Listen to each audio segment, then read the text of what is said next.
d'entretien des patriotes, bonjour à tous, heureux de vous retrouver. 40 milliards d'impôts en plus, des remboursements des médicaments. Bayrou, c'est le Titanic. Avant de répondre à ces questions et traiter d'autres sujets d'actualité, je crois que vous connaissez la coutume sur cette chaîne. Je commence toujours mon entretien par remercier ceux qui m'ont permis justement de le produire, car ils m'ont financé à l'aide des merci rémunérateurs. Et aujourd'hui sont à l'honneur des fidèles parmi les fidèles, Franz Ambroche, Farisme, André Lelièvre et ce cher Philippe Bohen. Merci à tous du fond du cœur. Et je tenais à vous remercier pour votre fidélité. Oui, il faut aider la réinformation en ces temps de censure et de DSA. Comment faire? C'est simple, il suffit de lever le petit pouce, écrire de gentils messages et diffuser sur d'autres réseaux sociaux. Merci à tous. Le gouvernement Bayrou, c'est vraiment le Titanic. D'ailleurs, Pannier-Runacher a déjà sombré. Et oui, comme elle ne peut pas répondre aux arguments d'Alexandre Jardin sur la monstruosité des ZFE, sur cet apartheid qu'elle est en train de mettre en place, Pannier nul à chier sombre, oui, elle sombre dans la calomnie la plus crasse. Un aveu de culpabilité en somme. J'ai écouté, j'ai essayé de répondre argument par argument. J'ai compris que, en fait, ce qui l'intéressait, c'était de faire sa tournée de promotion de son livre. C'est très bien, c'est pas la santé des Français. Et effectivement... Telle totalement haïssable, une âme vile, une gestuelle travaillée à l'excès qui trahit la duplicité des propos. Et des journalistes aux ordres payés par nos impôts qui l'écoutent déverser son fiel sans jamais la contredire. Je suis saisi de nausées. La Macronie, c'est le cancer de l'esprit. Oh, c'est une habitude chez ces macronistes de diaboliser leur adversaire. Et Pannier-Runacher, c'est donc de diaboliser Alexandre Jardin. Un écrivain qui écrit des livres, c'est un scandale, nous dit-elle, en France, au pays de Corneille, Chateaubriand et Balzac. Vous imaginez? Et il y a des gens qui votent encore pour ces boules de pu. Et comme je vous l'avais annoncé, les socialistes, les pubons de la République, viennent à la rescousse de la ministre. Quelle surprise! Le socialiste Olivier Faure est pour le maintien des ZFE et demande à l'État d'assumer sa responsabilité en termes de transport collectif et de transition vers l'électrique. Coucou les gueux de gauche, comment pouvez-vous encore soutenir ces tarés du PS? C'est consternant, désespérant. J'aurais vraiment voulu une abrogation des ZFE, votée dans l'honneur par l'ensemble des partis, écoutant le peuple et disant avec humilité « on s'est trompé, c'est inégalitaire, on a merdé ». On reprend la copie à zéro, sans autoritarisme, en respectant les gueux. Le réveil semble impossible, l'écoute humble démocratique semble impossible. Allez Alexandre, un petit effort. Pourquoi les socialos, les verts, les macronistes ne veulent pas abroger les ZFE? Parce que c'est une directive européiste, oui. Et ils ont peur du vote sur ces ZFE. Oui, tous ces européistes ont peur de ce vote sur les ZFE car on connaîtrait l'identité de ceux et celles qui ont refusé de les abroger. Le mieux pour ces ennemis de la liberté, c'est de supprimer le vote. En le renvoyant par exemple, dans un premier temps au 29 avril, puis au calende grec. Ils nous ont déjà fait le coup à de multiples reprises. Et comme je vous l'avais annoncé, report du vote sur les ZFE, la mobilisation va s'intensifier, nous dit Laurent Jaoul. Le vote, initialement prévu cette semaine à l'Assemblée nationale sur les zones à faible émission, a été repoussé au 29 avril. Face à ce report, de nombreux citoyens et collectifs opposés au dispositif se préparent à faire entendre leur position. Dimanche, une proposition de stratégie sera annoncée par Alexandre Jardin. La contestation s'organise, rassemblant non seulement des gueux, mais aussi des élus locaux, de plus en plus nombreux à exprimer leur désaccord face à un dispositif des ZFE qu'ils jugent inadapté et déconnecté des réalités du terrain. Le combat contre les ZFE continue de plus belle. Et cet affrontement a fait une première victime, oui, Pannier-Runacher, qui a été en quelque sorte exfiltré. Dame Mépris part en voyage. Il faut dire que chacune de ces sorties sur les plateaux de télévision fut une authentique catastrophe en communication. Allez, hop, au soleil à la Réunion. Il était temps, elle était à deux doigts de s'effondrer en larmes sur les plateaux et elle était à la limite de la dépression nerveuse. C'est là où l'on mesure que ce sont des tocards. Pannier-Runacher voulait priver 20 millions de Français de liberté fondamentale et elle pensait que cela allait passer comme une lettre à la poste. Imbécile et sans conscience. Bayrou, Titanic a-t-il heurté l'iceberg? Silence, on coule. François Bayrou joue très gros. Il est très très bas dans les sondages. Il est critiqué par tout le monde, y compris par les macronistes. On a l'impression d'une fin de règne. Tout le monde reparle de censure. Les macronistes ont donc sorti les couteaux et s'entre-déchirent. C'est un signe qui ne trompe pas, c'est la fin. Et puis Bayrou, tout le monde le déteste. Selon un sondage Ipsos très favorable à la Macronie, pour la Tribune dimanche, 67% des Français portent un jugement défavorable sur l'action de François Bayrou. Il y a quand même quelque chose d'étonnant. Il y aurait entre 17 et 24% de Français qui soutiennent encore François Bayrou. Une question, comment peut-on soutenir ce menteur professionnel ? Lorsqu'on l'interroge sur l'affaire Betaram, si François Bayrou est intervenu en faveur d'un criminel, voyez ce qu'il est capable de répondre. Et que j'irai devant la commission, jamais, pas une seule fois de ma vie, de toute ma vie politique, je ne suis intervenu dans une affaire judiciaire. Jamais.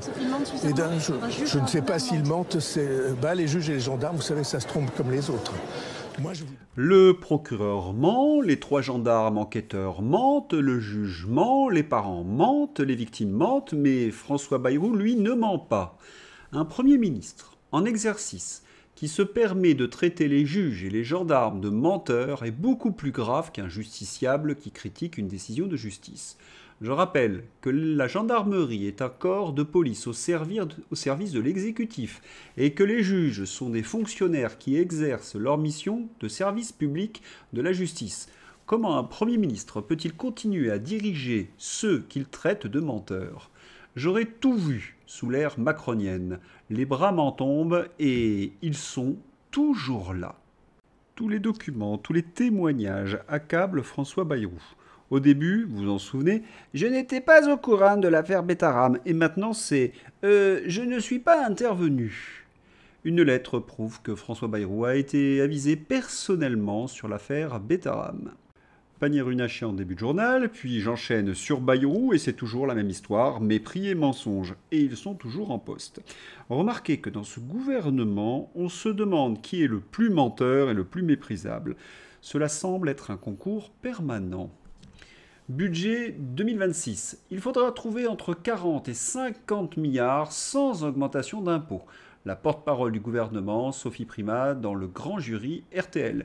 Il faudra trouver des milliards pour le budget sans augmentation d'impôts. Il faudra trouver des milliards pour l'Ukraine sans augmentation d'impôts.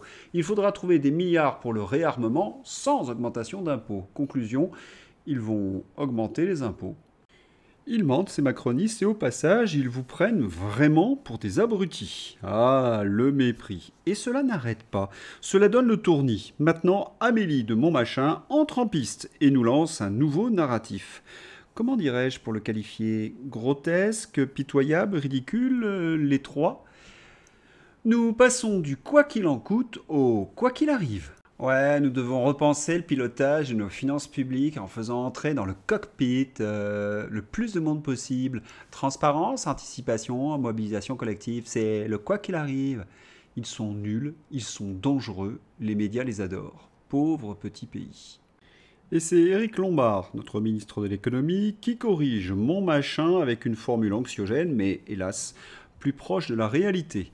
Nous sommes en état d'urgence. Et oui, vous le savez, Macron, le Mozart de la finance, a ruiné la France. Bruno Le Maire, l'ex-ministre de l'économie, a mis à genoux nos finances. Éric Lombard tente bien de respecter le narratif gouvernemental. 40 milliards d'efforts de l'économie, mais pas d'augmentation d'impôts. Lui aussi ment, mais il se contredit dans la foulée. Eh oui, les impôts exceptionnels ne seront plus exceptionnels. Un signe de solidarité. Le gouvernement va bien pérenniser l'impôt différentiel sur les hauts revenus. Ils ne savent que taper l'argent dans la poche des Français. Les retraités sont également dans le viseur. Retraite. Dans le rapport de la Cour des comptes, on voit qu'en moyenne, un retraité français a 99,8% du revenu qu'il avait en activité contre 88% en Allemagne. Ce niveau de vie des retraités pour certains supérieur à celui des actifs, c'est un sujet, dit Catherine Vautrin. Mais quel mensonge! La ministre confond taux de remplacement et niveau de vie moyen des retraités rapporté à celui de l'ensemble de la population. Le taux de remplacement, c'est-à-dire rapport entre la première pension et le dernier revenu d'activité, est de 54% en 2025. C'est une énorme fake news et à la place de la ministre Catherine Vautrin, j'aurais honte. La pension moyenne d'un retraité du privé tourne autour de 50% de ses revenus d'avant quand il était actif. Ce n'est pas un secret, j'en ai souvent parlé, les macronistes veulent baisser les pensions des retraités. Alors ces ministres mentent pour justifier ce vol au coin d'un bois. C'est exactement la même méthode qui est utilisée pour les aides-feux. Sous prétexte de vous sauver les poumons, ils vont créer des apartheids sociaux. Le mensonge, le bouc émissaire, le mensonge, le bouc émissaire, c'est leur politique. Des saletés. Autre piste, la réduction des droits sociaux.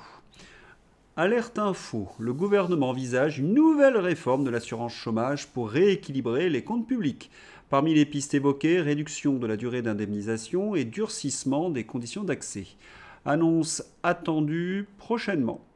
Troisième piste, mais j'en reparlerai dans un autre numéro, ils vont bien sûr augmenter les prix de l'énergie. Quatrième piste, les déremboursements. Après les pansements, les arrêts maladie, voici venu le temps des lunettes. L'Europe, Emmanuel Macron sont en train de nous renvoyer aux temps obscurs.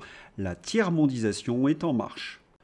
Alors bien sûr, l'État doit faire des économies, oui, mais pas sur le dos des Français. Quelques pistes d'économie. Ne plus rembourser les transitions, car ce n'est pas une maladie. Combien cela coûte, Dora Muto ? C'est l'énorme paradoxe. Donc, quand un homme transitionne pour devenir une femme, c'est minimum 100 000 euros pour le parcours complet. C'est-à-dire qu'il va faire une chirurgie de réassignation. Autre piste d'économie avec Charles Prats. Il y a un vrai sujet en matière de dépenses de sécurité sociale indues pour les étrangers, estimé à 15% sur 247 milliards d'euros.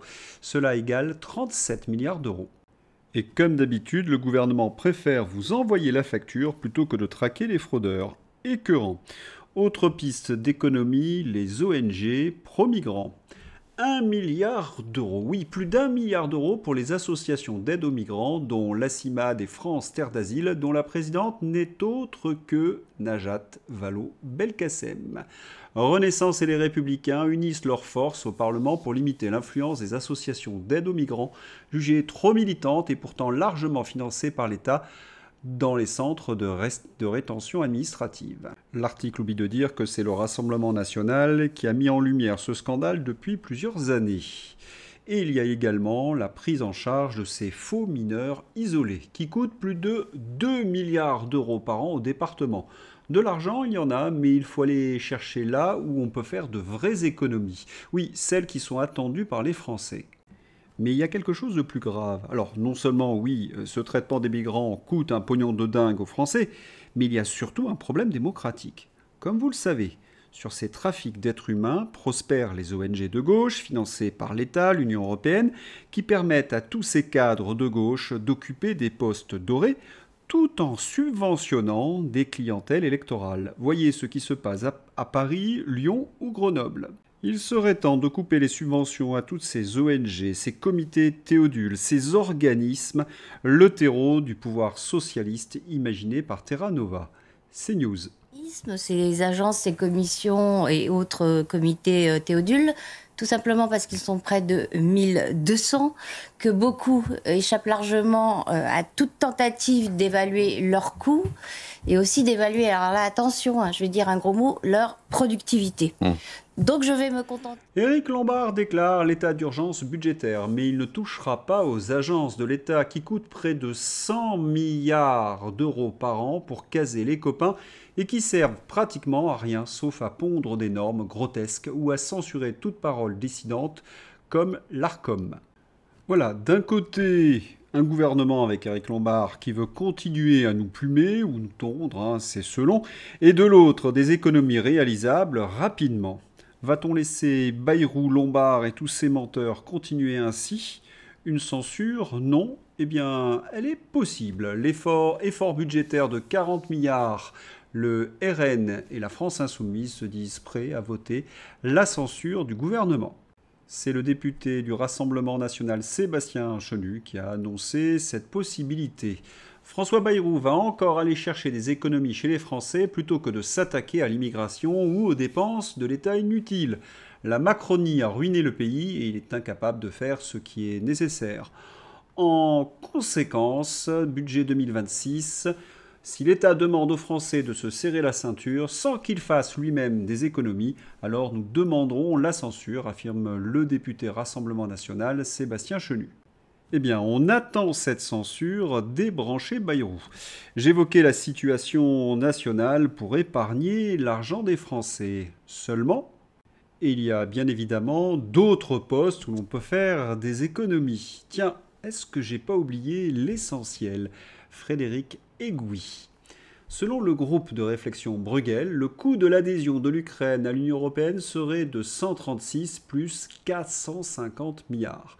Le régime de Kiev aurait droit sur 7 ans à 85 milliards d'euros de la politique agricole commune et 32 milliards d'euros de la politique de cohésion qui finance des projets de développement. Le reste via d'autres programmes, sans parler évidemment des coûts énormes de la reconstruction, estimés à au moins 450 milliards d'euros au cours de la prochaine décennie, et qui font déjà saliver BlackRock. Mais le rapport soulève en outre un coût caché, l'Ukraine devenant de loin l'État le plus pauvre du bloc, le PIB par habitant diminuerait, ce qui entraînerait des changements dans la distribution des fonds de cohésion. En clair, tout le monde touchera moins.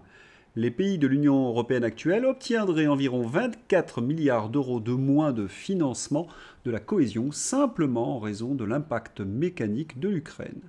C'est quand même magique l'Europe, hein. Nous allons payer plus pour l'Europe, mais l'Europe nous donnera moins. Et notre niveau de vie va baisser, touché par la concurrence déloyale ukrainienne. Et que dire de sa gouvernance sidérant.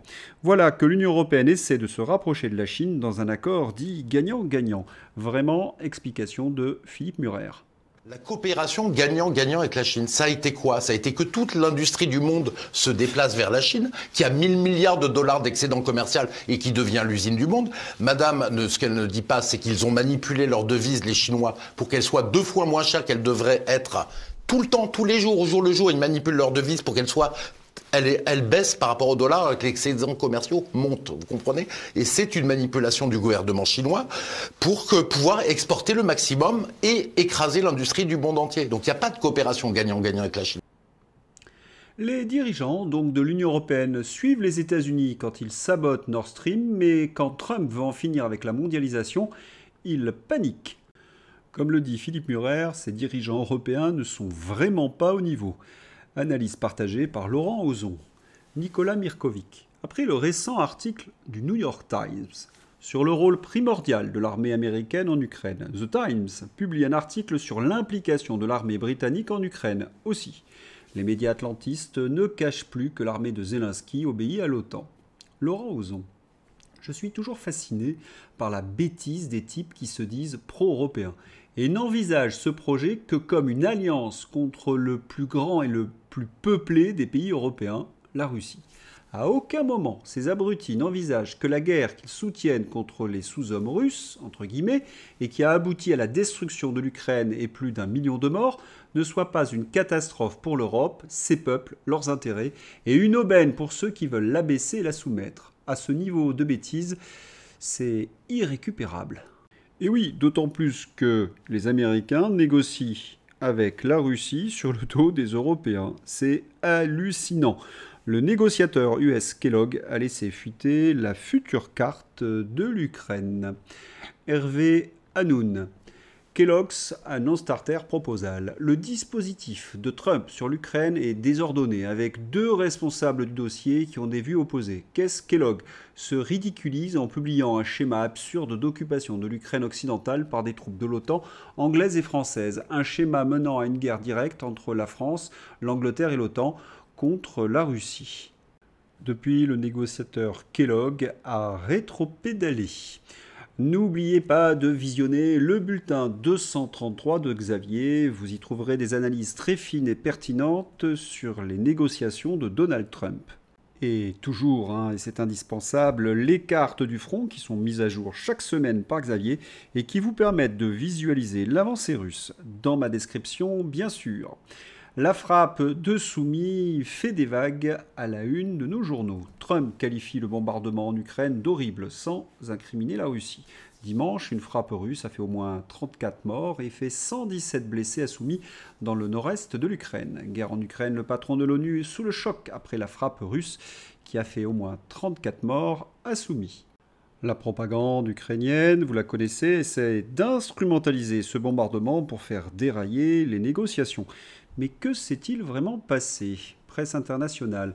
La Russie a frappé un regroupement de militaires à Soumis dans l'est de l'Ukraine, infligeant de nombreuses pertes aux forces de Kiev, déclare Kiev. Selon les premières estimations, la frappe aurait fait au moins 20 morts, aujourd'hui 34, suscitant de vives critiques parmi la classe politique ukrainienne sur les choix organisationnels de l'état-major.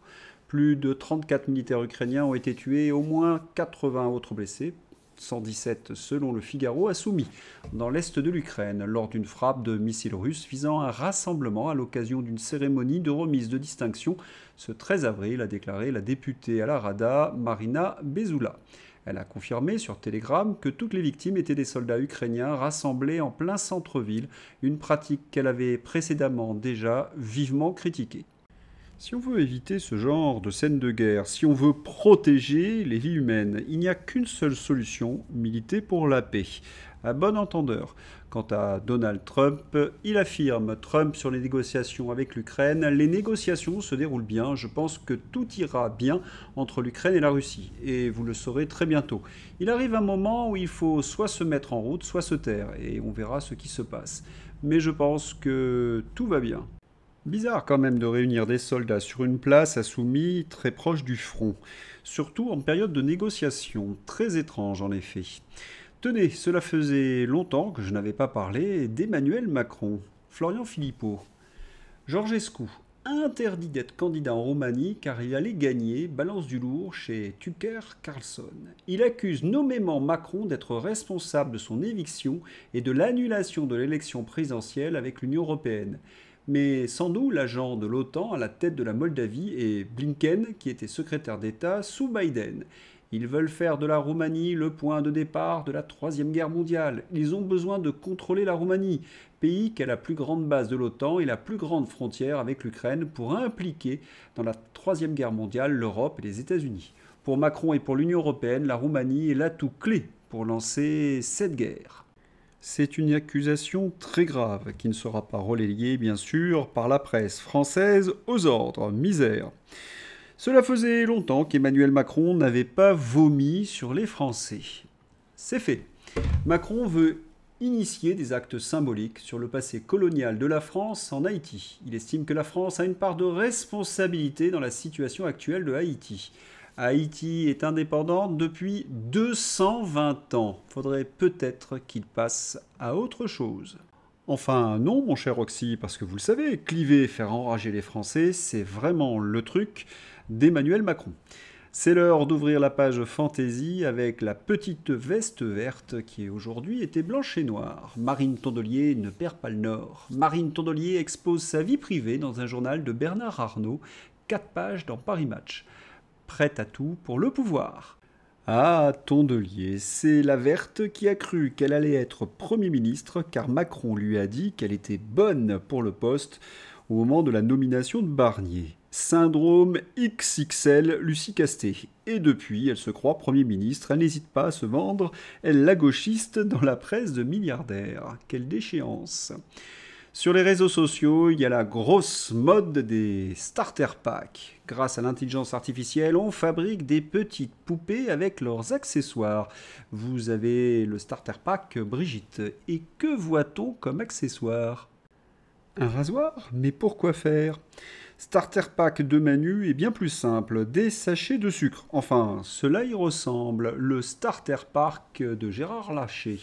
De la nourriture et un fauteuil.